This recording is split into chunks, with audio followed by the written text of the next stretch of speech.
Le rapport qui lui fut fait concernant l'attaque de Keïla par les Philistins aurait auparavant déclenché en David une rapide intervention.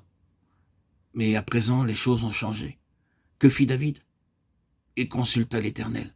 1 Samuel 23, 1 à 12. Il le consulta pour s'assurer s'il devait aller combattre et s'il serait vainqueur. Quel changement radical! Auparavant, il avait remporté beaucoup de victoires à la tête d'une importante armée. Maintenant, son intervention dépendra uniquement de la réponse de Dieu. Et quant au succès, il dépendra non de son courage ni de sa bravoure, mais uniquement de Dieu intervenant en sa faveur. En d'autres termes, c'est Dieu qui décide. Il se réfère à lui et à lui seul.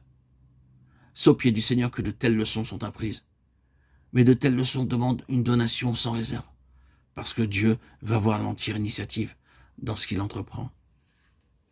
Il ne permettra pas notre ingérence. Nous sommes là pour être les moyens par lesquels il accomplit ses plans et réalise ses œuvres. Cette leçon est d'une très grande importance. Nous avons regardé bien en vue le fait que David était un roi pour Dieu. Aussi se chargea-t-il de son éducation, car comment les intérêts de Dieu seraient-ils assurés et comment pourrait-il conduire son peuple s'il ne possédait un instrument? Dieu ne sert-il pas des hommes pour parler aux hommes? C'est pourquoi Dieu a besoin d'une oreille et d'une bouche. En apprenant à rechercher la volonté de Dieu, David a appris également à ne pas être gouverné par les situations, mais uniquement par la voix de Dieu. Cette expérience est irremplaçable. De même, quand le Saint-Esprit nous apprend avec amour et patience cette leçon d'entendre la voix de celui qui parle entre les chérubins, et quand en nous sont formulées et définies ces pensées, notre homme intérieur se forme et connaît une maturité croissante. Car notre esprit doit toujours grandir afin d'atteindre cet état de fils. C'est en nous maintenant joyeusement dans une entière soumission et en apprenant l'obéissance à travers la voix de Dieu que se réalise cette croissance.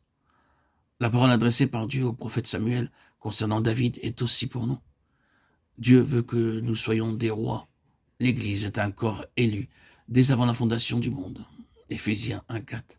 Un corps constitué de fils appelés à régner, gouverner, administrer. C'est par son Église qu'il dirigera les nations. Le Seigneur veut que son Église ait part au trône. Celui qui vaincra, je le ferai asseoir avec moi sur mon trône. Apocalypse 3, 21a. Si nous sommes dans sa main, nous apprendrons sûrement la leçon qui suit. Il arrivera un jour où il ne nous sera plus possible de parler au-delà de notre propre histoire spirituelle, parce qu'elle constitue en nous ce qui a été fait par la main de Dieu. Tout ce que nous pourrions dire au-delà de notre propre histoire ne serait ni révélation, ni œuvre accomplie par le Saint-Esprit, mais seulement de l'information et une connaissance sans fondation pour nous. Et Dieu ne pourrait guère s'en servir.